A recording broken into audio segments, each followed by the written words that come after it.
ভাষা শেখার ফর্মুলা, আর কিছু না।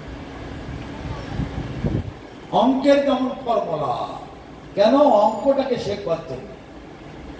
পরীক্ষার হলে বসে ব্যাকরণ লিখে দিয়ে আসলে নম্বর দেয় না, অঙ্কের ফর্মুলা লিখে দিয়ে আসলে নম্বর দেয় না।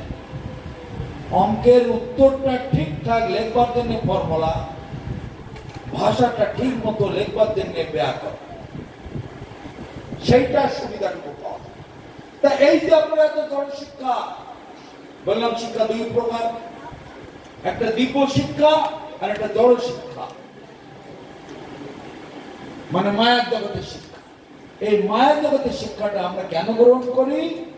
ওই দিব্য জ্ঞান বা দিব্য শিক্ষা তাকে সহজে যাতে বুঝতে পারি, এই জন্য এই শিক্ষা, আর কিছু না। যারা শিক্ষিত মানুষ তারা সহজে এই জিনিসটা বুঝে যায়। যেটা আমি বলছি আমার বক্তব্য, যারা শিক্ষিত মানুষ আছেন এখানে সহজেই কথাটা বুঝতে পারে। আমি যে 2 ঘন্টা 3 ঘন্টা 5 ঘন্টা ধরে যা বলবো, শিক্ষিত ব্যক্তিরা সহজে বুঝে নেবে।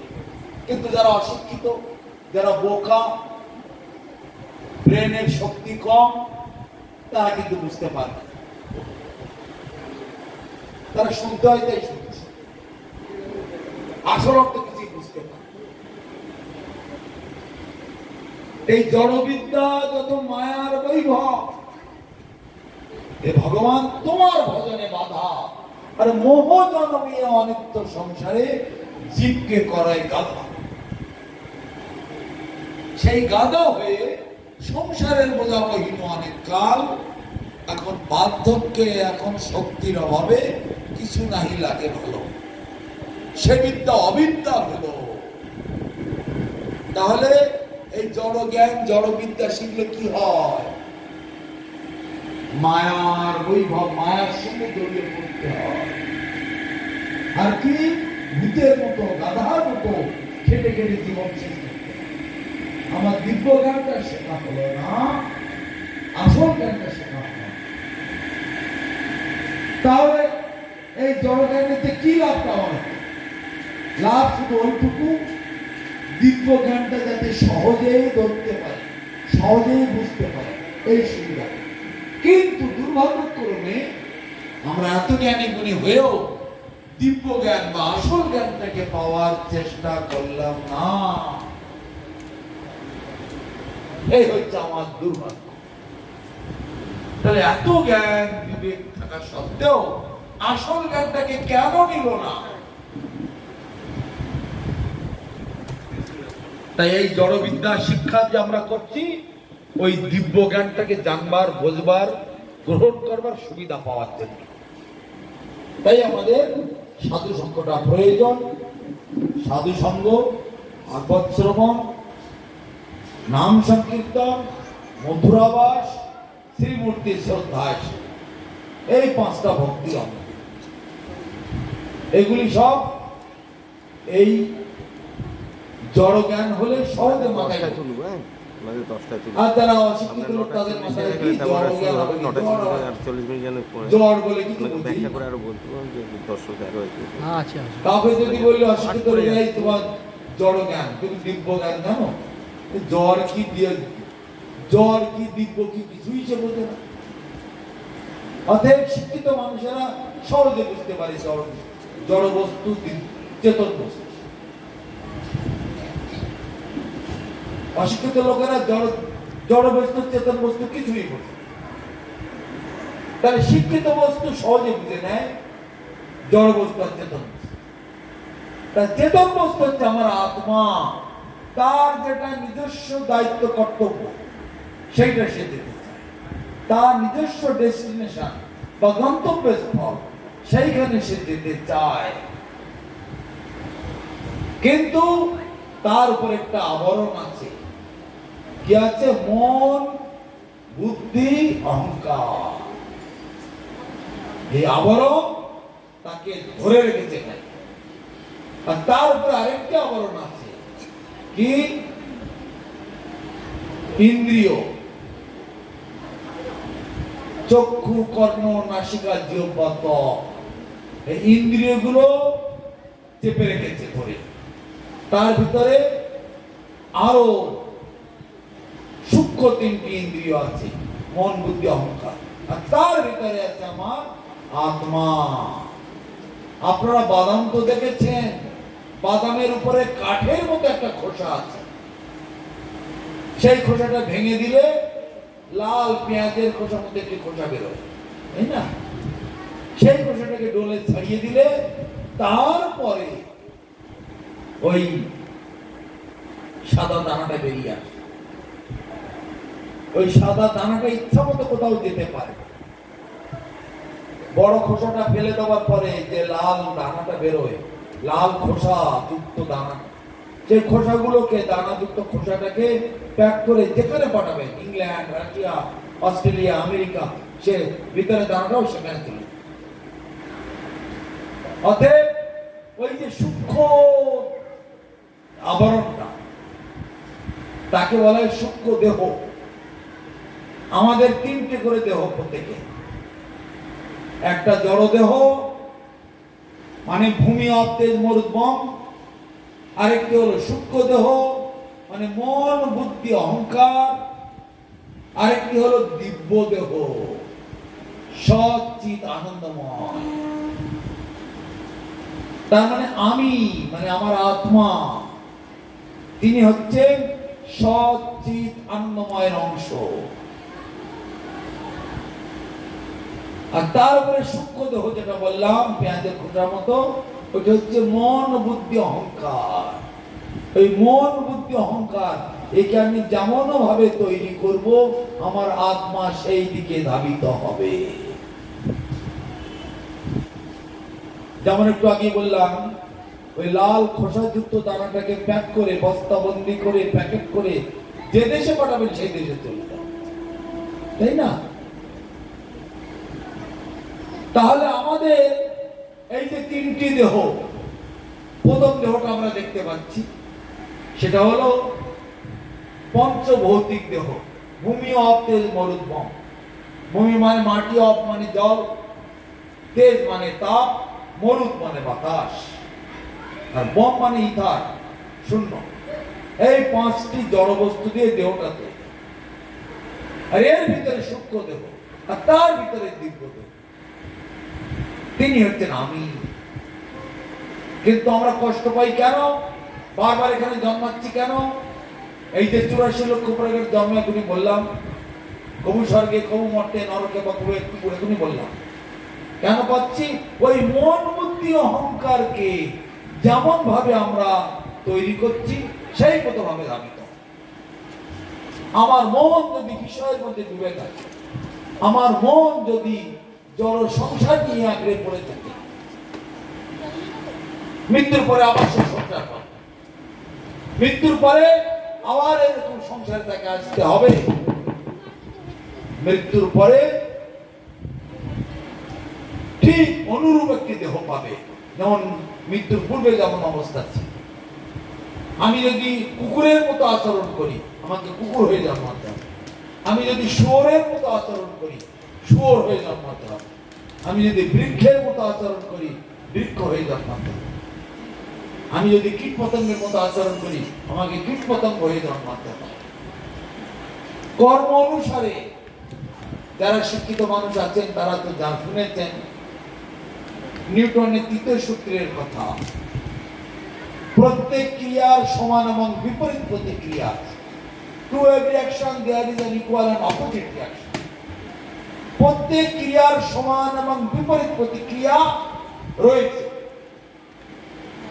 অতএব আমাদেরও তাই, গীতাতেও ভগবান বলছেন, ইয়াং ইয়াং বাপি স্বর্ণ ভাবম তেজতন্তে কালেবরম তম তমেবৈতে কৌন্তেয় সদা তদ্ভাব ভাবিতা। মৃত্যুকালে যে ব্যক্তি বা যে জীব যেমন চিন্তা ভাবনা করতে করতে মরবে, মৃত্যুর পরে তাই প্রাপ্তি লাভ করবে। যেমন মনুসংহিতায় বলা হচ্ছে মাংস, মৎস্য। মাংস মানে কি? মাংস মানে পশু জীবের দেহ, দেহের অংশটাকে মাংস বলা হয়। মৎস্য মানে মাছ, যারা জলে বাস করে। এই নামগুলো কেন এসেছে? মান মানে আমাকে, স মানে সে। আজকে আমি যাকে খাচ্ছি কালকে সে আবার আমাকে খাবে। কেন? মৃত্যুর সময় সে চিন্তা করতে করেছে। ছাগলটাকে যখন কাটছে, ছাগল কি ভাবছিল? ওই ওই মানুষ মানুষ জামা কাপড় পরে, কাপড় চোপড় পরে ঘুরে বেড়ায়, হ্যালো হ্যালো করে, মোবাইল নিয়ে হাঁটা চলা করে, গাড়িতে চলাফেরা করে, ওই জীব ওই ওই আমাকে ধরেছে, ওই কাটছে। মনটা সবসময় তার দিকে, ওরে আমাকে বাঁচাও, আমাকে ছেড়ে দাও, ছেড়ে দাও, বাবা গো মা গো, ওর ভাষাতেও বলছে, কিন্তু মনটা আছে তার দিকে। আর যে ছাগলটাকে বা মুরগিটাকে কাটছে, সে ওই ভোগের লালসা,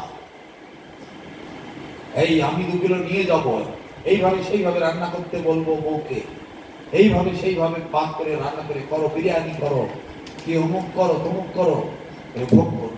কারণ এর মনটা হচ্ছে ওই পশুর মাংসটাকে ভোগ করার জন্য। আর পশু মনটা মানুষের দিকে, ওই ওই ওই মানুষ ওই আমাকে কাটছে। তাহলে মৃত্যুকালে দুজন 2 রকম চিন্তা করলো। এর ফলে কি হচ্ছে? পরবর্তীকালে ছাগলটা মুরগিটা আবার মানুষ হয়ে যাচ্ছে। এই মানুষটা আর ছাগল হচ্ছে, মুরগি হচ্ছে, বা মাছ হচ্ছে। মৎস্য মানে আমার মতো সে, তার মতো আমি। মাংস মাং মানে আমাকে সমানে সে। আজকে আমি যাকে কালকে সে আবার আমাকে। একেবারে অ্যাকশন রিয়াকশন, অ্যাকশন রিয়াকশন। অতএব এই জগতে পুনঃ পুনঃ আমাদের জন্ম গ্রহণ করতে হচ্ছে।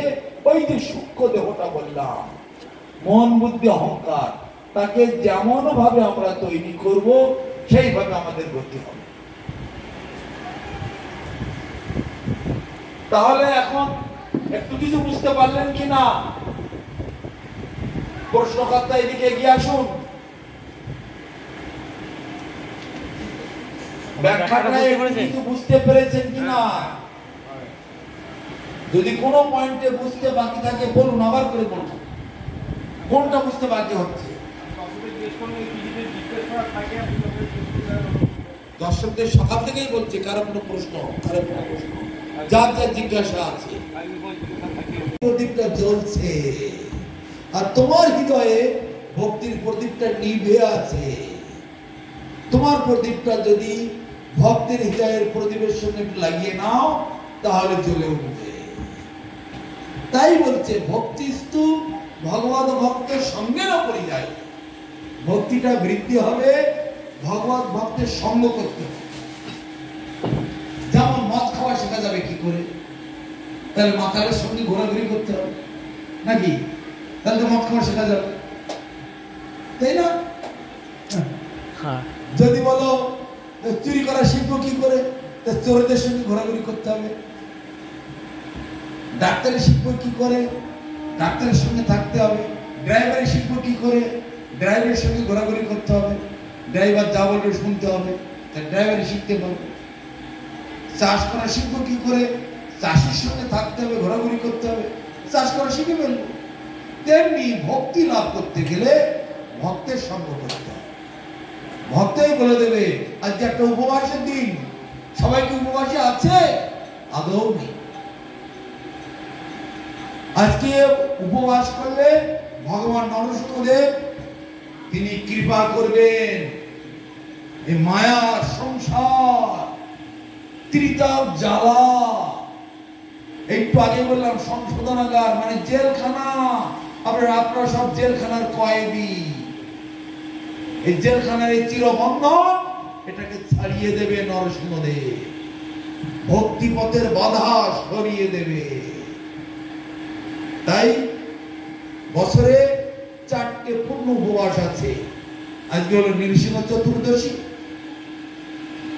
আগে গেছে শিব চতুর্দশী, তারপরে আসবে গৌর পূর্ণিমা, তারপরে আসবে কৃষ্ণ জন্মাষ্টমী। এই 4টি উপবাস। আর আছে কি 26টা একাদশী। 26টা একাদশী আর 4টে ইন্দ্রিয়গুলোকে কি করে ভগবানের কাছে লিপ্ত করা যায়। আবির্ভাবের দিন। যেমন আজকে নৃসিংহদেবের আবির্ভাব, আগে গেছে মহাপ্রভুর আবির্ভাব হয়ে ভগবানের সেবা লাগানো যাবে ভালো, কিন্তু আগে জানতে হবে ইন্দ্রিয় কোথায় আছে, কিভাবে আছে, ইন্দ্রিয় কার আন্ডারে আছে। যে প্রশ্ন করেছে তাকেই বলছে, তোমার 4টি গরু আছে, চাষ করার জন্য তুমি রেখেছো, 4টে গরু দিয়ে 2টো লাঙল হবে, আমার জমিটা চাষ করো, বাস এই তো তোমার কথা। কিন্তু তোমার গরুটা কোথায় আছে, কার বাড়িতে আছে, কোন মাঠে চলছে, বা কেউ ধরে রেখেছে না বেঁধে রেখেছে, এটা তো আগে জানতে হবে। আমার গরুগুলো কোথায় কি অবস্থায় আছে, তারপর গরুগুলো জোগাড় করব, তাকে লাঙ্গলের সঙ্গে ঘাড়ে জোয়ান দিয়ে জুড়ে বাঁধবো, বেঁধে মাঠে চাষ করব, এই তো হয়ে গেল। কিন্তু আগে জানতে হবে ইন্দ্রিয়গুলো কোথায় কিভাবে আছে।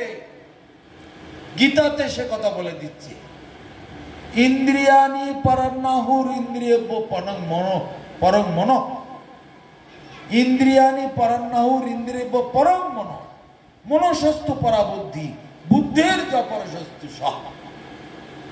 ইন্দ্রিয় পজিশন এখানে, ইন্দ্রিয়ের মালিক হলো মন।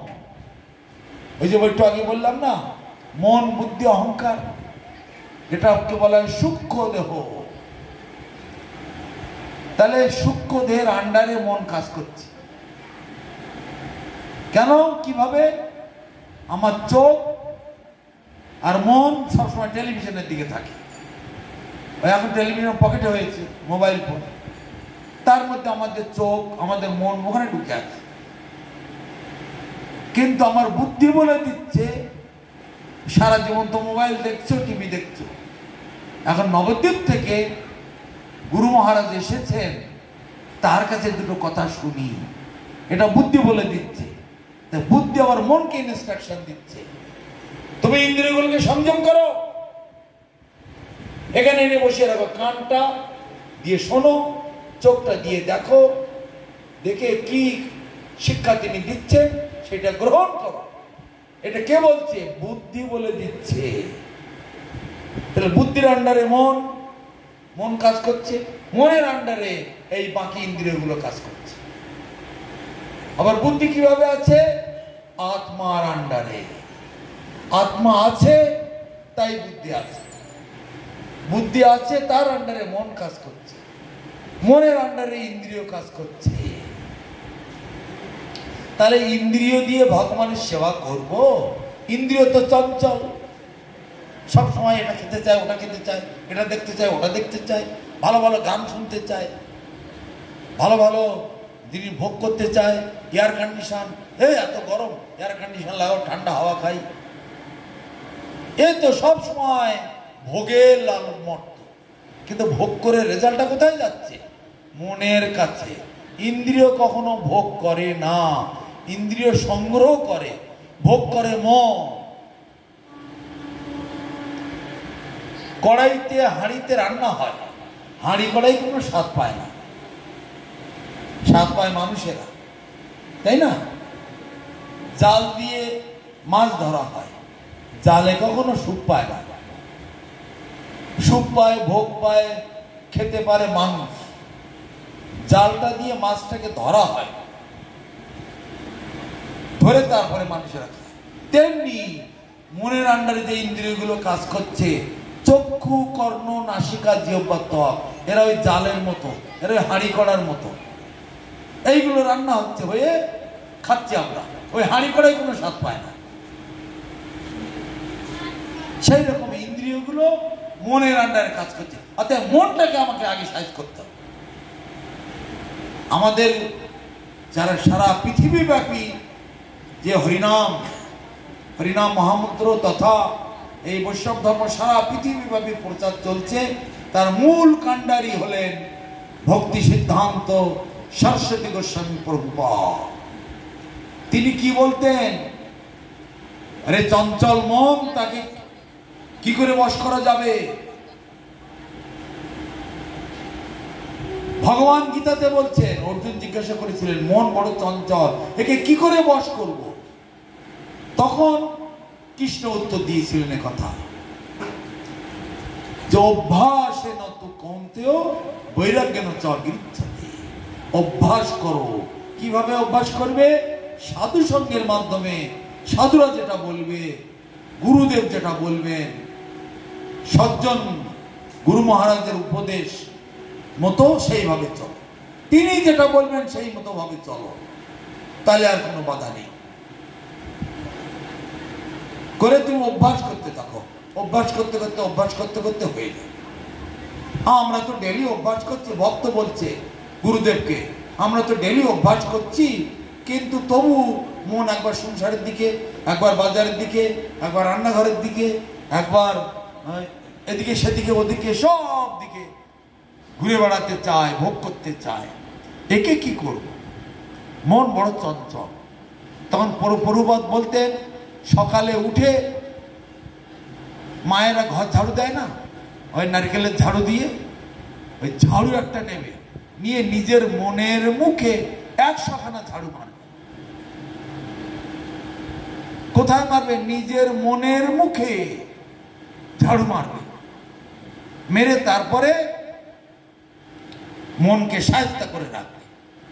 তাহলে মন আর এদিকে ওদিকে ঘুরবে না। মন যদি আমার ভগবানের দিকে, গুরুদেবের আদেশের দিকে, গুরুদেবের কথার দিকে যদি আমার মন স্থির থাকে, তাহলে ইন্দ্রিয়গুলো তেমনি ভগবানের সেবার দিকে থাকবে। তা আমার মন যদি ভগবানের সেবায় থাকে, তাহলে ইন্দ্রিয়গুলো সব ভগবানের সেবায় থাকবে। হাত দিয়ে মন্দির মার্জন করব, হাত দিয়ে মালা গাঁথবো, চোখ দিয়ে ভগবানের সেবার বস্তু দেখব, কান দিয়ে ভগবানের নাম শুনবো, নাসিকার দ্বারা ভগবানের চরণে অর্পিত পুষ্প তুলসী তার সুগন্ধ নেব, জিহ্বার দ্বারা আমরা ভগবানের প্রসাদ সেবা করব। তাহলে সব লাইনে এসে গেল, কারো কোনো অসুবিধা নেই। আগে আমার মনটাকে ঠিক করতে হবে। মন বড় দুষ্টু, মন বড় বদমাস। মন এত দুষ্ট যে একে বসে রাখা মুশকিল। তাই আমাকে বসে আনতে গেলে অভ্যাস করতে হয়। অভ্যাস করলে তারপরে মনের আন্ডারে ইন্দ্রিয় কাজ করছে। এই চোখটা আগেই বললাম। তাহলে ইন্দ্রিয়গুলো সব লাইনে এসে যাবে, ভগবানের সেবা করা যাবে। তাহলে এখন কি বুঝলাম? এই যে আমাদের শরীরে ইন্দ্রিয়গুলো আছে, তার ম্যানেজার হলো মন, আর মনের ম্যানেজার হলো বুদ্ধি, বুদ্ধির ম্যানেজার হলো আত্মা, আর আত্মার ম্যানেজার পরমাত্মা। তাহলে আমরা কত স্তর আমাদের এখানে সব বসে আছি। এই জন্য আমাদেরকে সাধু সঙ্গ করতে। আর একটু আগেই একদিন জিজ্ঞাসা করছিল শ্রাদ্ধ ক্রিয়া কেমন করা উচিত। মা বাবারা যখন মারা যায়, দাদু দিদারা যখন মারা যায়, গ্রামে কি আমাদের প্রচলন আছে, কোন প্রথা? আমাদের গ্রাম অঞ্চলে, দেশে, শহরে যে প্রথাটা চলছে সেটাকে বলা হয় ভূত প্রেতের যজ্ঞ। ভূত প্রেতের যজ্ঞ করা হয়। মা বাবাকে, দাদু দিদাকে ভূত প্রেতের লোকে পাঠিয়ে দেওয়া হলো। তাকে ভূর ভুবস্বর, 14 ভুবনাত্মক যে ব্রহ্মাণ্ড, এটা হলো ভূলোক, তার উপরে ভুবলোক, তার উপরে স্বর্গলোক, তার উপরে মহলোক, জনলোক, তপলোক, সত্যলোক। নিচে আছে আবার 7টা: অতল, বিতল, সুতল, তলাতল, মহাতল, রসাতল, পাতাল। নিচে 7টা, উপরে 7টা, সব মিলিয়ে 14টা স্তর হলো। তাই 14টা স্তরকে নিয়ে একটা ব্রহ্মাণ্ড। তাহলে পিতৃপুরুষগণ কোথায় থাকার কথা? পিতৃপুরুষগণ একটা আলাদা জায়গা আছে, স্বর্গের থেকেও আরো উপরে। আমাদের উপরে হচ্ছে এটা ভূলোক, ভূ মানে পৃথিবী, এরপর হচ্ছে ভুবলোক, শূন্য স্থান। ভূত প্রেতেরা ভুবলোকে থাকে। তারপরে স্বর্গলোক, স্বর্গেতে দেবদেবীরা থাকে। তারপরে আছে মহালোক, মহৎ ব্যক্তিগণ থাকেন, বড় বড় মুনি ঋষিরা যারা এসেছে। তারপরে আবার আছে জনলোক, সেখানে পিতৃপুরুষগণ থাকেন। তারপরে তপলোক, বড় বড় তপস্বী ঋষি তারা থাকেন। তারপরে আছে কি সত্যলোক, সেখানে ব্রহ্মা থাকেন, হেড অফিস। যেমন আকাশে কত কোটি কোটি তারকা দেখতে পাচ্ছেন, এগুলো অন্য কিছুই না, এরা সব বড় বড় মুনি ঋষির দল। বড় বড় মুনি ঋষি যোগী সব সেখানে বসে আছেন, তাদের জ্যোতি আসছে। তদরূপ আমাদের মা বাবা দাদু দিদা যখন দেহ ত্যাগ করে, তাদের আত্মা তো কখনো মরে না, কখনো জন্মায় না, আগেই বলেছি। আত্মাকে বৈষ্ণবীয় মতে, এই ভালো করে শুনুন, বৈষ্ণবীয় মতে বা গোস্বামী মতে তাদের পারলৌকিক ক্রিয়া করার প্রয়োজন। সেটা কিরকম? ভগবানকে ভোগ দিতে হবে, ভালোভাবে হরিনাম সংকীর্তনের মাধ্যমে ভগবানকে ভালো করে ভোগ দিয়ে সেই মহাপ্রসাদ ওই প্রয়াত আত্মার উদ্দেশ্যে নিবেদন করতে হবে। এর নাম শ্রাদ্ধ। শ্রদ্ধাপূর্বক ভগবানকে সেবা করে সেই প্রসাদ প্রয়াত আত্মার উদ্দেশ্যে নিবেদন করতে হবে, একেই বলে শ্রাদ্ধ। শ্রদ্ধাপূর্বক নিবেদন করার জন্য নাম হয়েছে শ্রাদ্ধ। কিন্তু আমাদের সমাজে কি চলছে? কতগুলো অখাদ্য কুখাদ্য জোগাড় করে রান্না করলাম, কারা খায় সেগুলো? এগুলো ভূত প্রেতের খাদ্য, মানুষের খাদ্য এগুলো নয়। আর আত্মা, প্রয়াত আত্মা, তিনি কখনো এই খাদ্য খান না, কেননা এখন তার দেহটা পুড়িয়ে গেছে, ছেলে মেয়েরা পুড়িয়ে দিয়েছে, বিনাশ হয়ে গেছে। এখন তার আসল স্বরূপ প্রকাশ পেয়েছে, আমি ভগবানের দাস, আমার চাই একটু মহাপ্রসাদ। আমার বংশে কোনো ছেলে মেয়ে যদি আমার উদ্দেশ্যে একটু প্রসাদ দেয়, আমাকে যদি একটু হরিনাম শ্রবণ করায়, তাহলে আমি উদ্যোগতি লাভ করবো, ভগবানের দিকে যেতে পারবো। কেননা এখানে তিনটে স্তর,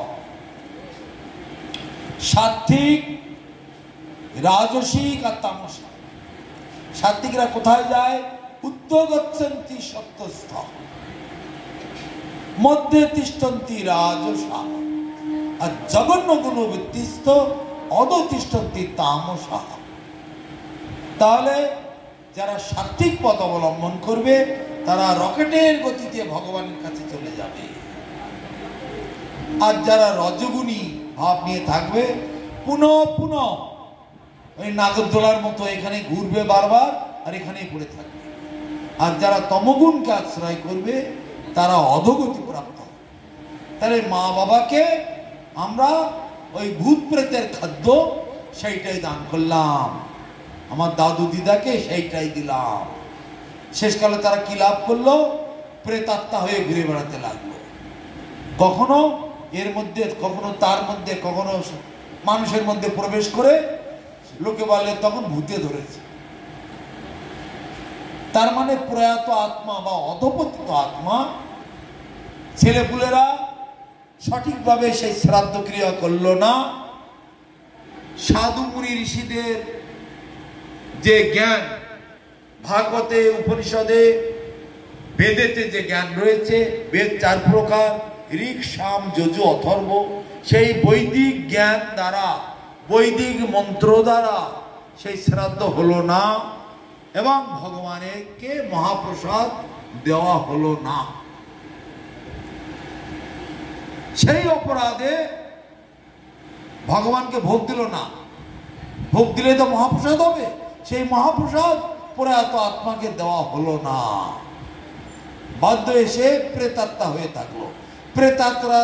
প্রেতাত্মারা, ভূত প্রেতারা কি খায়? মলমূত্র, কফ, থুতু, পুঁজ, রক্ত, ভাগাড়ের পচা গলা মৃতদেহ, হাড়ের রস, যত দুনিয়ার নোংরা জিনিস, এই সব তারা ভক্ষণ করে বেড়ায়। কেন? তাদের ছেলে মেয়েরা, তাদের নাতিপুতিরা প্রেত খাওয়ার দিয়েছে তাদেরকে, ভগবানের প্রসাদ দান করেনি। তাই জন্য সেই সকল আত্মাদের এই গতি হয়েছে।